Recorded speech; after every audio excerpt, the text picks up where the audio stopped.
नवरात्रि में विशेष है महागौरी का ध्यान। शिव की शक्ति देती हो अष्टमी को वरदान।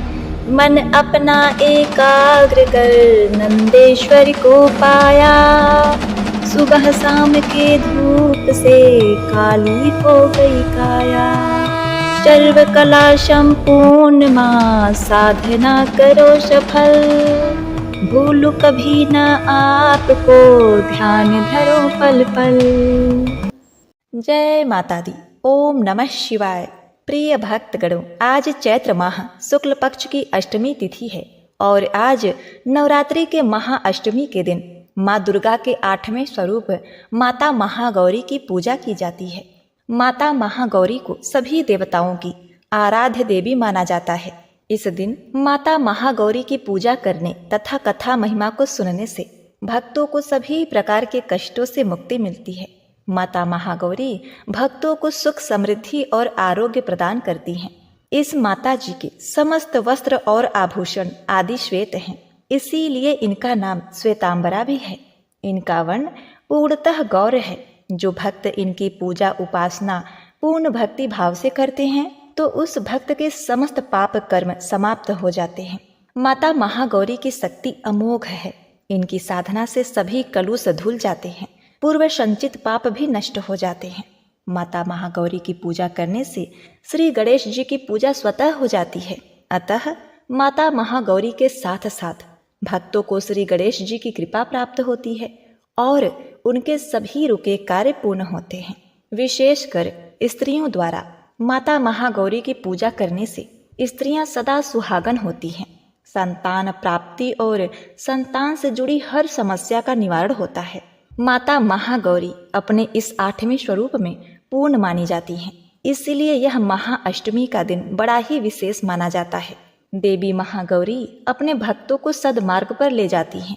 प्रिय भक्तगणों, संकल्प लेकर की गई इनकी पूजा आराधना से माँ प्रसन्न होकर सुंदरता, धन संपदा और सफलता का आशीर्वाद देती हैं। इनकी कृपा से घर के भंडार सदैव अन्न से भरे रहते हैं। तो आज मैं सुना रही हूँ महाअष्टमी के दिन सुनी जाने वाली माता महागौरी की बड़ी ही दुर्लभ पौराणिक व्रत कथा, जिसे आप सभी भक्तगण बड़ी श्रद्धा तथा प्रसन्न चित मन से पूरा अवश्य सुनिएगा। कथा को आधा अधूरा छोड़ने से माता रानी का निरादर होता है। पूरा सुनने से शुभ फल की प्राप्ति होती है।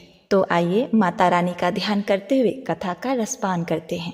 सर्वमंगल मांगले शिवे सर्वार्थ साधिके शरण्ये त्र्यंबके गौरी नारायणे नमोस्तुते। प्रिय भक्तगणों, देवी भागवत पुराण के अनुसार शुंभ और उसके छोटे भाई निशुंभ नामक 2 असुरों ने इंद्रलोक पर आक्रमण कर दिया था। देवताओं को पराजित करके इन असुरों ने स्वर्ग लोक पर कब्जा कर लिया था और देवताओं को वहां से भगा दिया। स्वर्ग से निकलने के बाद देवता इधर उधर भटक रहे थे, दुखद स्थिति में थे। तब देवताओं को ध्यान आया कि माँ दुर्गा ने महिषासुर का वध करने के बाद उन्हें वरदान दिया था कि जब भी आप लोगों के ऊपर कोई संकट आएगा तो मैं तुम लोगों की सहायता करूंगी, तुम्हें उस दुख से उबारूंगी।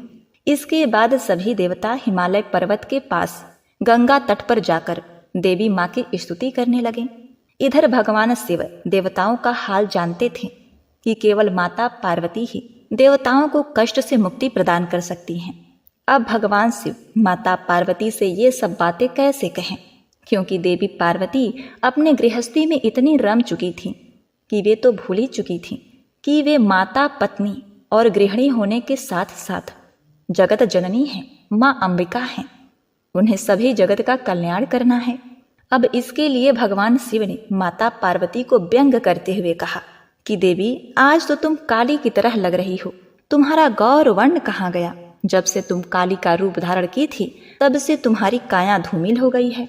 भगवान शिव के इस मजाक से देवी पार्वती नाराज हो गई और कहा कि आपने मुझे काली क्यों कहा? मैंने तो सोचा था कि आप मुझे हर रूप में प्रेम करते हैं, किंतु आज आपने मेरा उपहास किया। अब मैं आपको गोरी होकर दिखाऊंगी। गौर वर्ण प्राप्त करने के लिए माता पार्वती हिमालय पर तपस्या करने चली गई। तपस्या भी उन्होंने भगवान शिव की। भगवान शिव उनके तपस्या से प्रसन्न हुए और कहा, तुम गंगा स्नान करके आओ, इससे तुमको गौर वर्ण प्राप्त होगा। प्रिय भक्तों, शुंभ और निशुंभ का वध करने के लिए एक तरह से भगवान शिव ने यह लीला रची थी। जब माता पार्वती गंगा स्नान कर रही थी, तभी सभी देवता भी आदि शक्ति की आराधना कर रहे थे। माता पार्वती ने देवताओं से पूछा कि आप सभी किसकी स्तुति कर रहे हैं और आप पर क्या विपदा आई है। माता पार्वती के पूछने पर देवताओं ने शुंभ और निशुंभ के बारे में बताया कि असुरों ने देवताओं को पराजित करके स्वर्गलोक पर कब्जा कर लिया है और तब से सभी देवता भटक रहे हैं। अब गंगा स्नान के दौरान माता पार्वती को गौर वर्ण प्राप्त हुआ और उनके शरीर से एक श्याम वर्ण की एक देवी प्रकट हुई, जो कौशिकी देवी कहलाई। कौशिकी देवी के प्रकट होने के बाद उन्होंने माता पार्वती को प्रणाम किया और देवताओं को उनकी रक्षा का आश्वासन दिया। अब माता पार्वती की आज्ञा अनुसार माता कौशिकी हिमालय के रमणीय क्षेत्र में चली गईं और वहां उन्होंने शुंभ और निशुंभ को युद्ध के लिए ललकारा, जहां देवी कौशिकी ने शुंभ और निशुंभ समेत उसकी पूरी सेना का अंत कर दिया। शुंभ व निशुंभ असुरों का अंत करने के बाद भगवान शिव ने माता पार्वती को समझाते हुए कहा कि उनको काली कहकर व्यंग करने के पीछे का मकसद देवी कौशिकी का जन्म था, ताकि वह देवताओं की मदद कर सके और उनको फिर से स्वर्गलोक की प्राप्ति हो सके। बिना इस व्यंग के शुंभ और निशुंभ का वध संभव नहीं था। इस तरह माता पार्वती के शरीर से प्रकट होने के कारण देवी कौशिकी उनकी पुत्री कहलाई। देवी कौशिकी को उग्र तारा या महोग्र तारा कहा जाता है। वहीं अन्य कथा के अनुसार माँ महागौरी ने देवी पार्वती रूप में भगवान शिव को पति के रूप में प्राप्त करने के लिए कठोर तपस्या की थी। एक बार भगवान भोलेनाथ ने पार्वती जी को देखकर कुछ कह दिया, जिससे देवी का मन आहत होता है और माता पार्वती तपस्या में लीन हो जाती हैं। इस प्रकार वर्षों तक कठोर तपस्या करने पर पार्वती जी नहीं आती हैं, तो पार्वती जी को खोजते हुए भगवान शिव जी उनके पास पहुंचते हैं और वहां पहुंचते ही देवी पार्वती को देखकर आश्चर्यचकित रह जाते हैं। पार्वती जी का रंग अत्यंत ओजपूर्ण होता है। उनकी छटा चांदनी के समान श्वेत और कुंदन के फूल के समान धवल दिखाई पड़ती है। उनके वस्त्र और आभूषण से प्रसन्न होकर देवी उमा को गौर वर्ण प्रदान कर देते हैं और देवी विद्युत के समान अत्यंत कांतिमान और गौर वर्ण की हो जाती हैं तथा तभी से इनका नाम गौरी पड़ा। महागौरी रूप में देवी स्नेहमयी, शांत और मृदुल दिखाई देती हैं। देवी के इस रूप की प्रार्थना करते हुए देव और ऋषिगण कहते हैं, सर्व मंगल मांगल्ये शिवे सर्वार्थ साधिके शरण्य त्र्यंबके गौरी नारायणी नमस्तुते। वही महागौरी जी से संबंधित एक अन्य कथा भी प्रचलित है। इसके अनुसार एक सिंह काफी भूखा था। वह भोजन की तलाश में वहां पहुंचा जहां देवी उमा तपस्या कर रही थी। देवी को देखकर सिंह की भूख बढ़ गई, परंतु वह देवी की तपस्या से उठने का इंतजार करते हुए वहीं बैठ गया।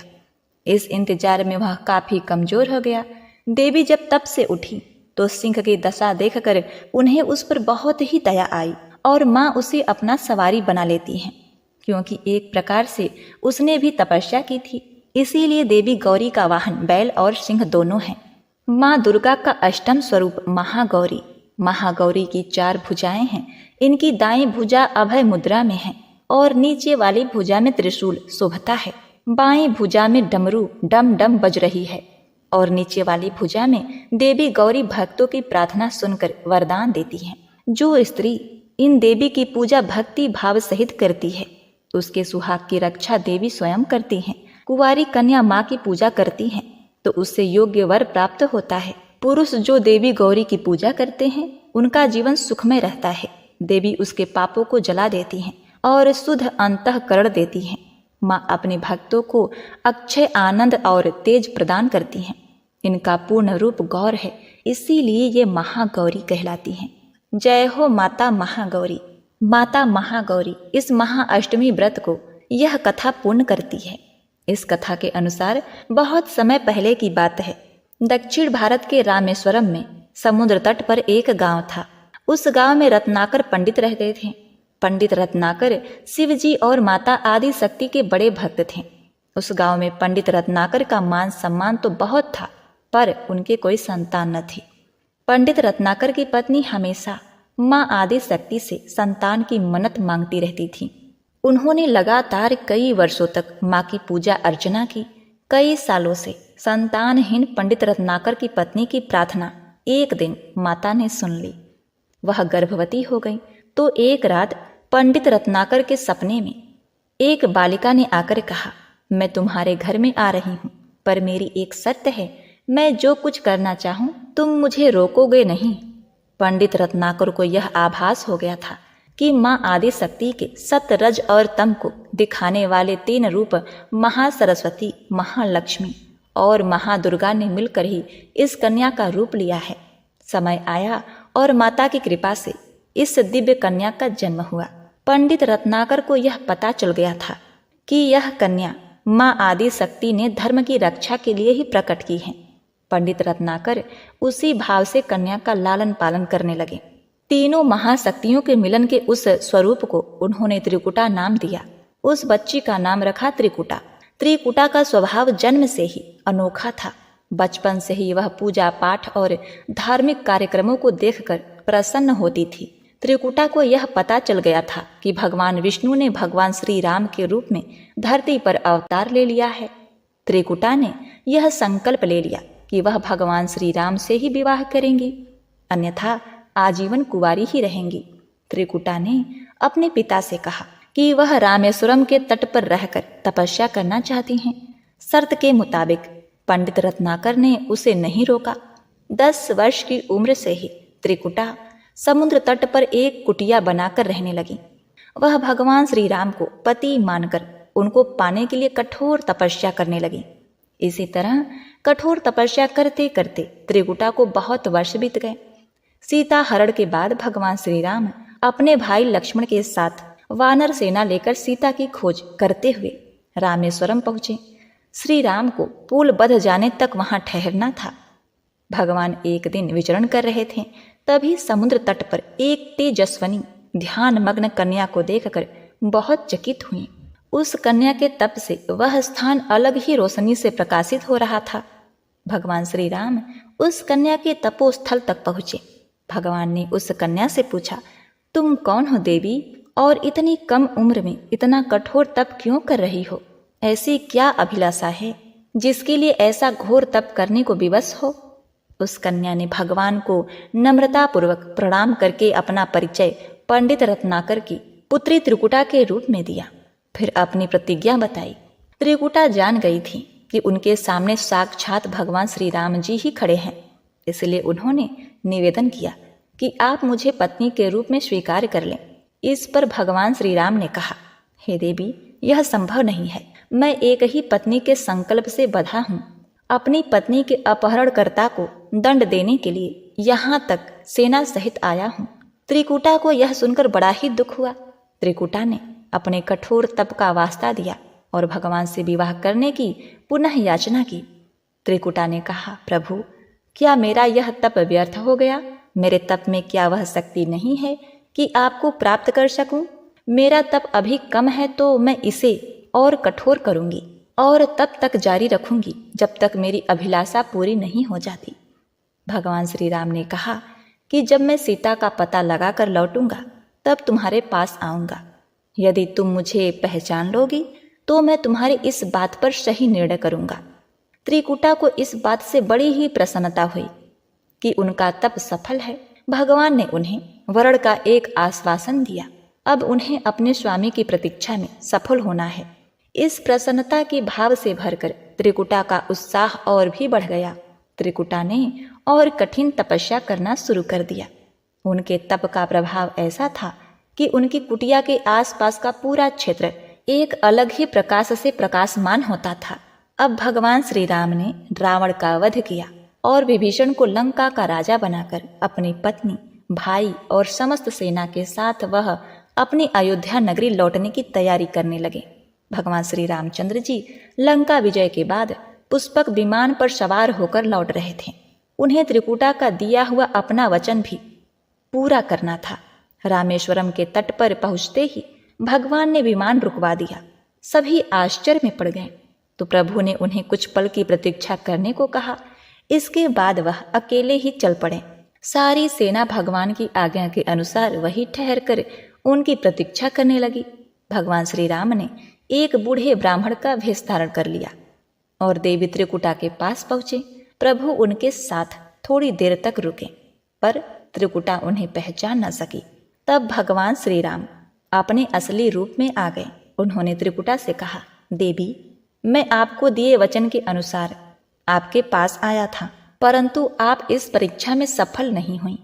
वैसे भी इस जन्म में सीता से विवाह कर मैंने एक पतिव्रत का प्रण लिया है, इसीलिए तुम्हारे साथ विवाह तो असंभव ही था। देवी त्रिकुटा कुछ निराश हो गई। भगवान ने उनकी मनोस्थिति समझ ली और मधुर वचन में बोले, हे देवी, आपको निराश होने की आवश्यकता नहीं है। तुम्हारा यह संकल्प मैं पूरा करूंगा, लेकिन इस युग में तो मैं एक ही पत्नी व्रतधारी होने के कारण विवश हूँ। लेकिन कलयुग में मैं जब कल्कि के रूप में अवतार लूंगा, तब मैं तुम्हें अपने पत्नी के रूप में अवश्य स्वीकार लूंगा। तब तक तुम हिमालय स्थित त्रिकूट पर्वत पर जाकर तप करो और मेरे अवतार की प्रतीक्षा करो। भगवान श्री राम ने त्रिकुटा को वरदान देते हुए कहा, तुम भक्तों के कष्ट और दुखों का नाश करते हुए इस संसार का कल्याण करती रहो। श्री विष्णु का अंश होने, उनके कुल में अवतार होने तथा विष्णु पूजन होने के नाते सारा संसार तुम्हें माता वैष्णो देवी के रूप में पूजेगा। कलयुग में तुम्हारे लिए कुछ भी अध्यय नहीं होगा। जो भी भक्त भक्ति भाव से तुम्हारी पूजा अर्चना करेंगे, उन्हें तुम सर्वस्व प्रदान करोगी। भगवान श्री राम यह वरदान देकर चले गए। त्रिकुटा भगवान श्री राम से मिले इस वचन से अत्यंत ही प्रसन्न थी। उन्होंने प्रभु के आदेशानुसार संसार के कल्याण का संकल्प लिया। त्रिकुटा उत्तरी भारत के माणिक पर्वत श्रृंखला के 3 पहाड़ियों वाले त्रिकुट पर्वत पर तप के लिए आ गई। वहीं पर माता वैष्णो देवी के नाम से विराजमान हैं। भगवान श्री राम का वरदान होने के कारण वैष्णो देवी भक्तों की सभी मनोकामनाएं पूरी करती हैं, इसीलिए माता का स्वरूप कुंवारी है। त्रिकुटा भगवान श्री हरि के कल्कि अवतार की प्रतीक्षा कर रही हैं, तो एक बार प्रेम से बोली, अम्बे मात की जय। जय हो अम्बे माँ। अपने सभी भक्तों की रक्षा करना, उन्हें सुख शांति समृद्धि प्रदान करना। प्रिय भक्तगणों, इसके साथ ही अब अन्न धन का भंडार भरने वाली माता अन्नपूर्णा की कथा का श्रवण करते हुए कथा का समापन करें। अन्नपूर्णे सदा पूर्णे शंकर प्राण भल्लवे ज्ञान वैराग्य सिद्धांते भिक्षान देहि च पार्वती। प्राचीन काल की बात है। पुरुषोत्तमपुर नामक ग्राम में एक बहुत धर्मात्मा सेठ जी रहा करते थे। उनके 5 पुत्र और एक सबसे छोटी पुत्री थी और उसका नाम गौरी था। सेठ जी का भरा पूरा परिवार था। सेठ जी ने अपने सभी 5 पुत्रों का विवाह कर दिया था और जब छोटी बेटी गौरी विवाह के योग्य हुई तो उन्होंने उसका विवाह एक दूसरे नगर के अपने ही समान धनी परिवार में कर दिया। अब सेठ जी की पुत्री गौरी दुल्हन बनकर जिस घर में गई, वह उसका पति अपने माता पिता का इकलौता पुत्र था। अब गौरी बड़े ही प्रसन्नतापूर्वक अपने ससुराल में रहने लगी। गौरी बड़ी ही सदाचारणी, गुणवान तथा रूपवती थी। एक दिन की बात है, जब 1.25 महीना हो गया, तब सास ने गौरी को रसोई संभालने के लिए दे दिया। रसोई की सारी बातें समझा दी। गौरी अपने सासू माँ का पांव छूकर रसोई में प्रवेश करती है। तब सास ने कहा, बहू, रोज सुबह जल्दी उठकर पूजा पाठ करके रसोई में प्रवेश करना, फिर खाना बनाना। रोटी बनाते समय पहली रोटी गाय को, अंतिम रोटी कुत्ते को बनाना मत भूलना। इस प्रकार सास ने गौरी को सब कुछ समझा दिया। अब देखिए, गौरी 4 लोगों के लिए खाना बनाती है और खाना बनाकर अपने पूरे परिवार को खिलाती है। जब अंत में खुद खाने के लिए बैठी, तब वह देखती है कि उसके लिए तो रोटी बची ही नहीं। अब क्या करे? वह चावल, दाल और सब्जी खाकर पानी पी लेती है। अब जब शाम होती है, तब गौरी ने सुबह से ज़्यादा आटा लगाया और रोटी सब्जी बनाकर रख देती है। जब रात्रि में सब लोग खा लेते हैं, तो फिर से जब गौरी खाने के लिए बैठी, जब रोटी का डब्बा खोलती है, तो उसमें एक भी रोटी नहीं थी। यह देखकर उसे बड़ा ही आश्चर्य होता है कि उसने तो सुबह से भी ज़्यादा आटा लगाया था, लेकिन रोटियां बची ही नहीं। अब वह सिर्फ सब्जी खाकर पानी पीकर सो जाती है। अगले दिन फिर उसने कल से 2 गुना ज़्यादा आटा लगाया और रोटियां बनाई, लेकिन फिर से उसे रोटी नहीं मिली। सभी रोटियां खत्म हो गई थीं। अब उस दिन भी आधे पेट खाना खाकर ही उसे रहना पड़ा। इसी प्रकार गौरी चाहे जितना भी आटा लगाती, रोटियां उसे नहीं बचती। यह हर रोज का काम हो गया था। वह सोचने लगी, आखिर कौन नहीं चाहता कि मैं रोटियां नहीं खाऊं, मेरा पेट ना भरे। गौरी इस आस में आटा ज़्यादा गूंथती थी कि किसी न किसी दिन तो उसे रोटियां मिलेंगी, किंतु ऐसा नहीं होता है। ऐसा करते करते वह बहुत कमजोर दुबली पतली हो गई। प्रिय भक्तगणों, ऐसे ही एक दिन की बात है, जब गौरी रसोई में सब्जियां काट रही थी तो गलती से चाकू से उसका हाथ कट जाता है और वह रोटियां नहीं बना पाती। तो उसकी सास ने कहा, बहू रहने दो, आज मैं रोटियां बना देती हूँ। तो गौरी ने कहा, नहीं सासू माँ, आटा लगा दीजिए, मैं रोटियां बना दूंगी। प्रिय भक्तों, सास ने आटा लगाया और फिर बहू को दे देती है। बहू रोटियां बनाकर तैयार कर देती है। घर के सभी सदस्य रात के समय जब खाना खाने लगते हैं, सब लोग जब खाना खा लेते हैं, तब बारी आती है गौरी की खाने की। तो वह बहुत दुखी मन से खाना खाने बैठती है। वह सोचती है, आज तो सासू माँ ने आटा गूथा है, वो भी बहुत कम, आज तो मेरे लिए रोटियां बची ही नहीं होंगी। यह सोचकर बहू मन ही मन बहुत दुखी होती है। किंतु जब वह रोटी के डब्बे को खोलती है तो उसने देखा कि उसमें 4-5 रोटियां पड़ी हैं। यह देखकर बहू बहुत खुश होती है। अब क्या था, ऐसे ही 7 दिनों तक बहू की सास ने आटा गूथा और बहू रोटियां बनाती थी और बहू को रोज रोटियां मिलने लगी। इन 7 दिन बहू ने भर पेट खाना खाया। जब 8वां दिन आया तो बहू का हाथ भी ठीक हो गया था। तब सास ने कहा, गौरी क्या मैं आज आटा गूंथ दूं या फिर तुम आटा गूंथ लोगी? गौरी ने कहा, नहीं सासू माँ, मेरा हाथ ठीक हो गया है, मैं आटा गूंथ दूंगी। प्रिय भक्तों, उस दिन गौरी ने आटा गूंथा और रोटियां बनाई, सबको खाना प्रेम पूर्वक खिलाया।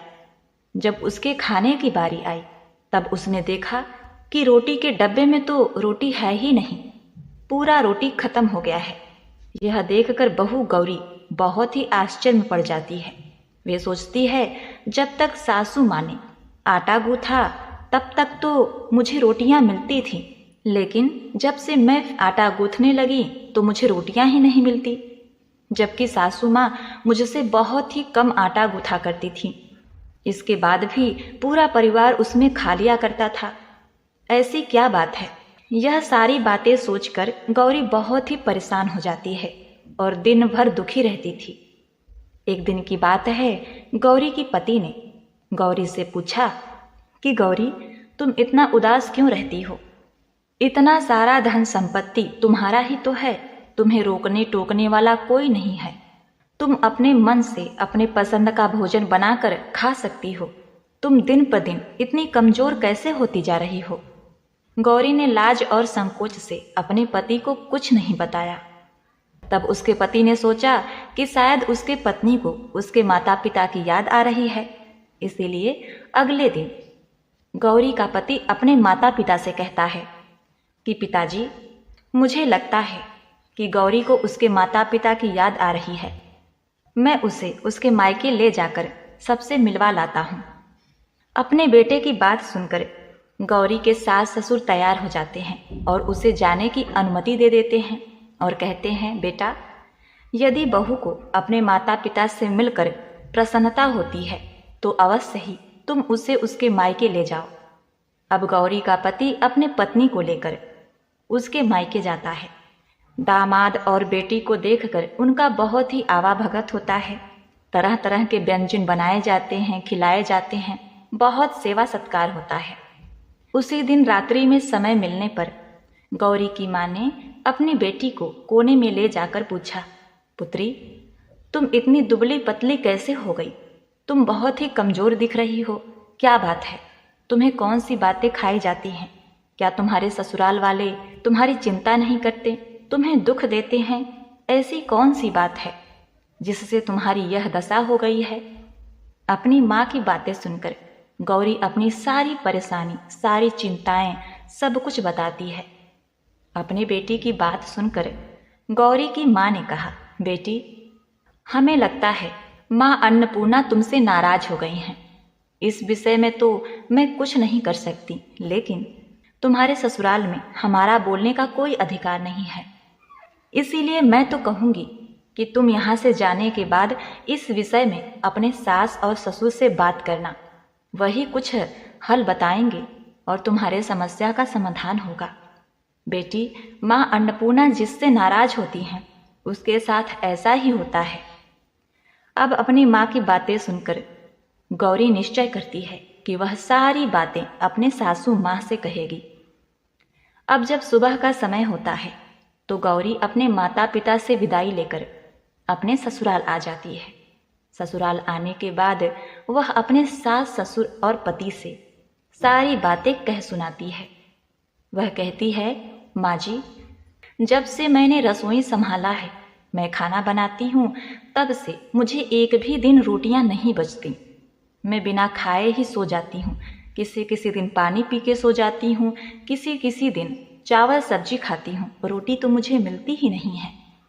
और माँ जी, आपको याद है मेरा हाथ कटा था, तब आप उस समय आटा गूँथा करती थी और वो भी बहुत कम मात्रा में। फिर भी मुझे रोटियां बचा करती थीं और मैं भर पेट खाना खाती थी। लेकिन अब जब मेरे हाथ का घाव ठीक हो गया, तब से मैं फिर से आटा गूँथने लगी और रोटियां बनाने लगी। अब मुझे फिर से रोटियां नहीं बचती, मैं आधे पेट ही खाना खाती हूँ। अपनी बहू की बातें सुनकर सास को सब कुछ समझ में आ गया। उसने कहा, बहू, ये शायद मेरी ही गलती है। मैंने तुम्हें सब कुछ बताया, सब कुछ सिखाया, लेकिन एक बात तो बताना भूल ही गई। ऐसा कहकर सास अपनी बहू का हाथ पकड़कर गौरी को रसोई में ले जाती है। एक परात में आटा निकालकर उस आटे को अच्छे से गूँथती है।